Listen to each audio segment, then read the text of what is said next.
Hey, another thought about something that I'm still trying to record is about stability. And what is stability?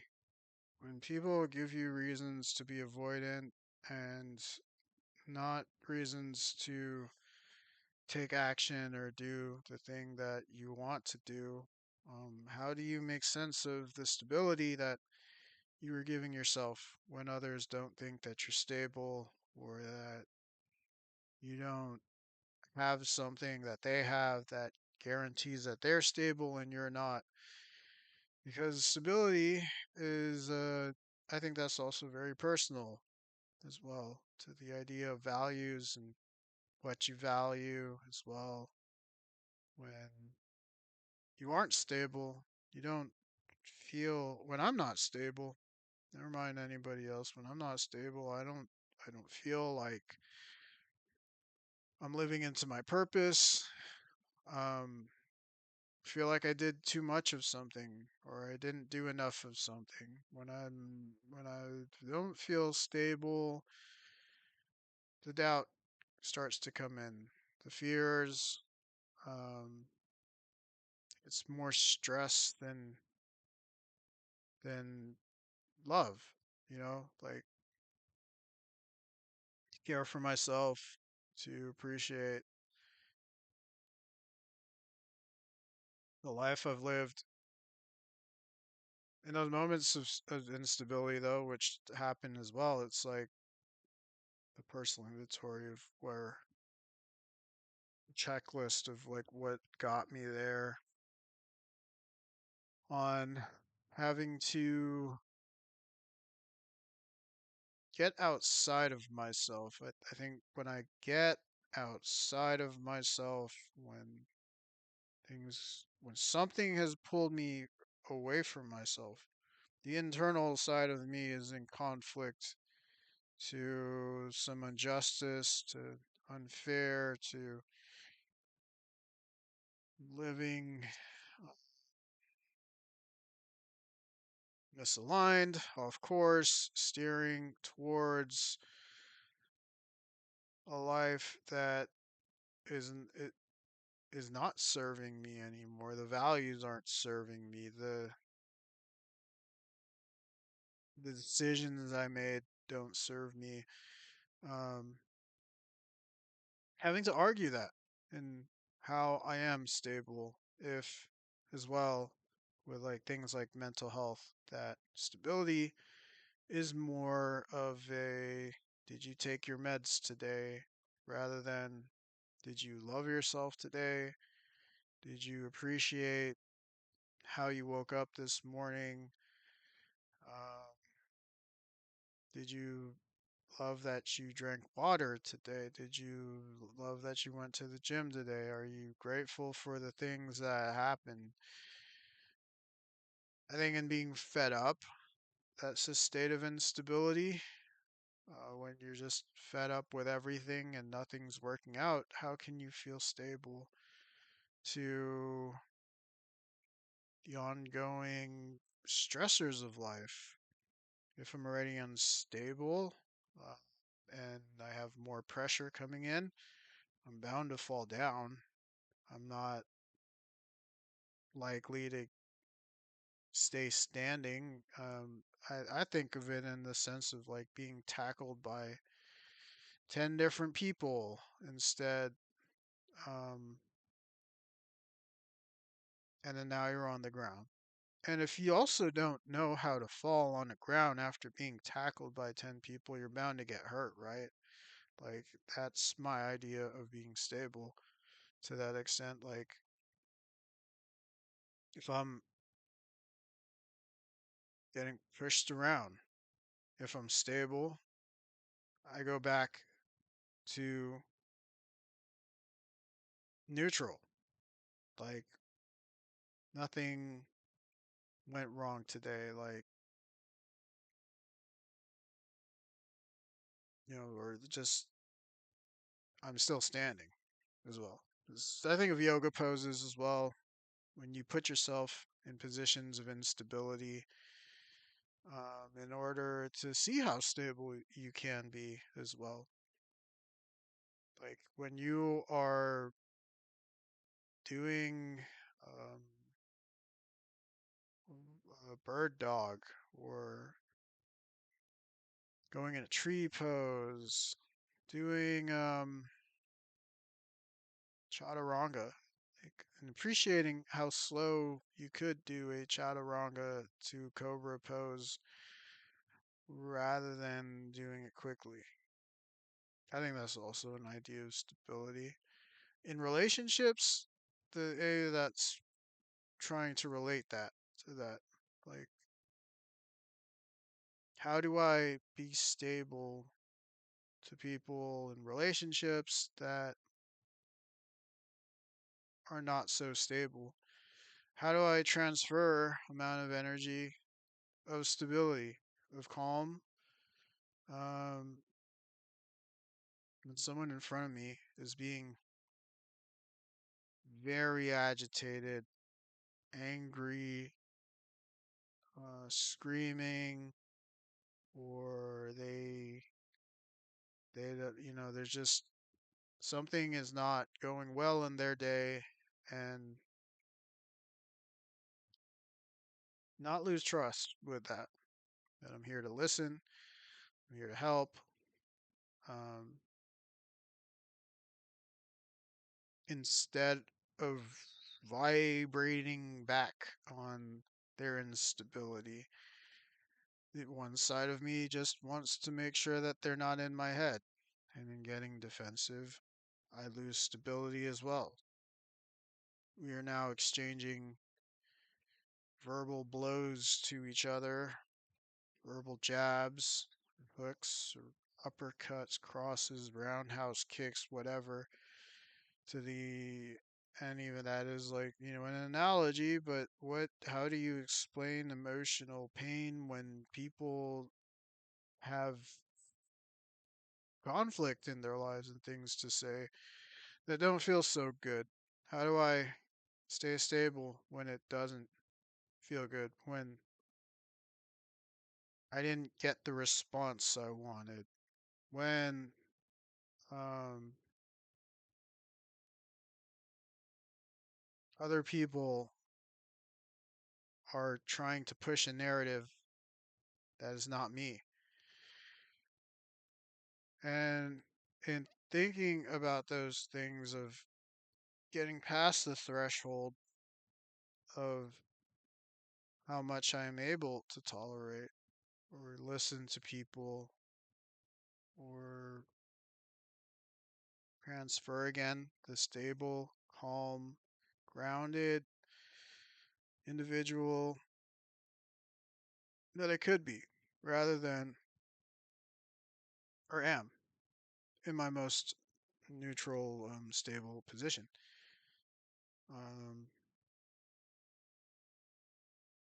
and then hopping back and forth in the sense of, you know, I think in terms of conversation, it's still like you could be in a fight or you could not be. And other nuances of being in a stable conversation as well is like,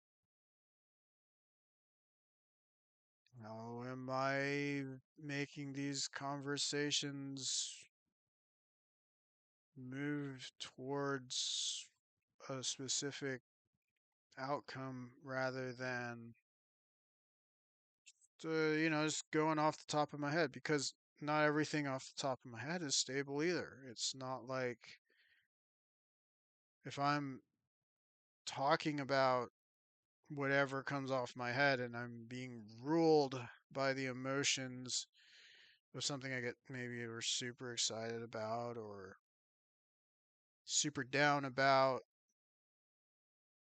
and I'm now feeding into those emotions. Is it something I want to be? Is it like excited? Do I want to be super down, um, and in despair, or do I want to feel nothing?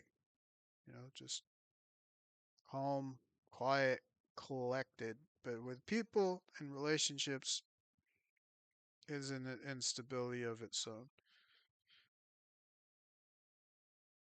We are exchanging energy with each other. and not thinking about the energy that we exchange with each other, whether unconsciously or consciously, or maybe getting stuck in a loop of exchanging a specific type of energy that doesn't serve me or you. And some people think of like bored, right? Like,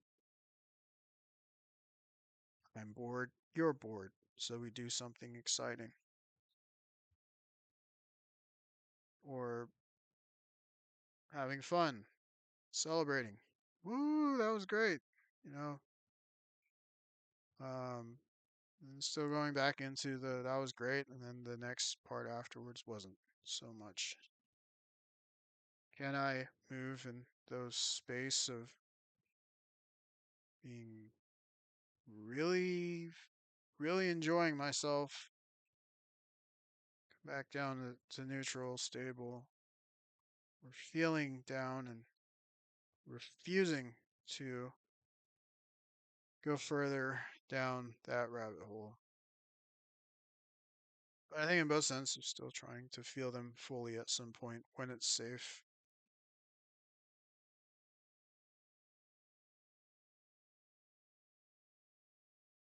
If disability is a checklist too, I don't know if it would still be that way too. Because I mean, I could have an undone checklist and still feel stable. Am I lying to myself?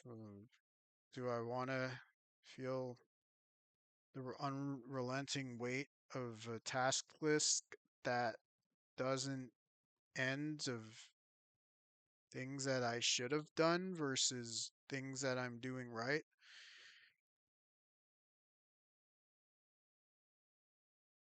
Maybe it's like feeling the weight of a waterfall that beats on your back or on your head. Is it supposed to feel heavier when the water drops? Can I appreciate the water dropping on me in the moment? Sitting in the waterfall too long may feel heavier, but for the moment of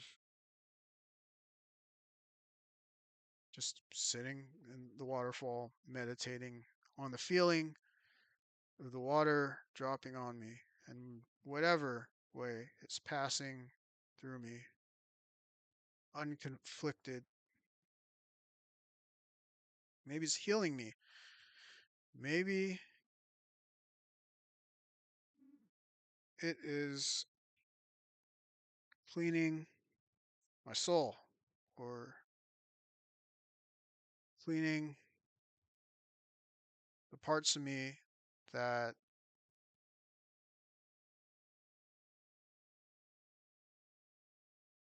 that are tainted with the energy that I didn't have before I was in the waterfall, because it's like taking a shower, right? Hearing the water drop,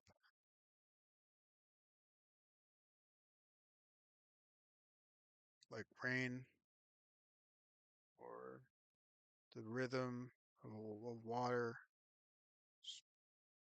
coming down.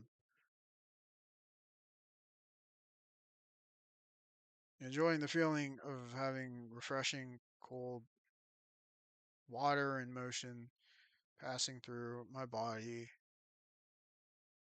as it restores the feeling of myself, the skin that I can't feel every moment, the boundaries of my body. Just another thought about stability. Uh, it's like a guided meditation to thinking what it feels like to be stable in an unstable environment. Um, you know, water passing down. I'm trying to put that into relationships as well. Is when things are every step forward feels uncertain, unsure, uncomfortable, stresses me out, stresses you out, because there is an outcome to that friend, stranger, something more. How do we get to that point instead of being back to zero? Because it's easier to just, oh, well, I just don't want to move forward with that, and let's just keep it as it is. It's a bit too scary. Uh, Going many more further than some conversation goes nowhere, stuff like that. I think that goes in with leading because it's still like, how do I transfer stable energy, calm, certainty to someone rather than letting that energy, someone else's chaotic, uncontrollable energy, overtake me. And maybe to some extent it's good to have uncontrollable, chaotic energy move and put me from a like a static position that, the same way that water washes across rocks, keeping the rocks clean, um, and not a stagnant, like, algae water thing on it. Um, yeah. So those are my thoughts about stability. Not so much about the checklist, I think, because a checklist is also a state of instability that demands for you to meet a specific way of being rather than just feeling stable and feeling that everything's going to be all right now, and I will move on with this, and life continues moving on like the water in a river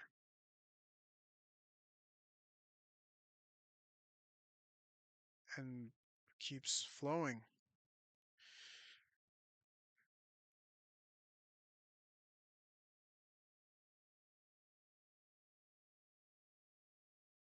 It's something I thought about after being very angry.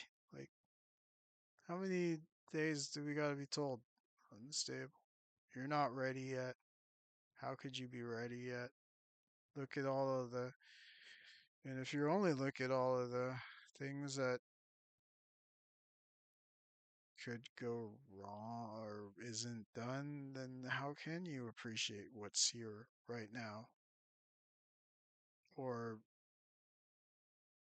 moments that feel truly calming and, um, not mechanical. Like, I just checked off this list. Even that is like a meditation of cleaning, stable. Cleaning something, it's like some sort of ASMR way. Feels very stable too. Um, Very controllable and a sense of accomplishment as well, which is still also a feeling that is unstable for a moment. Accomplishments can be destroyed. People could take it away, say it's not good enough, that you left something out. But if you feel stable in the moment that you had as well, maybe you could appreciate that more than the person, or like not hanging out with those people. Um, because we're always a little bit off, right?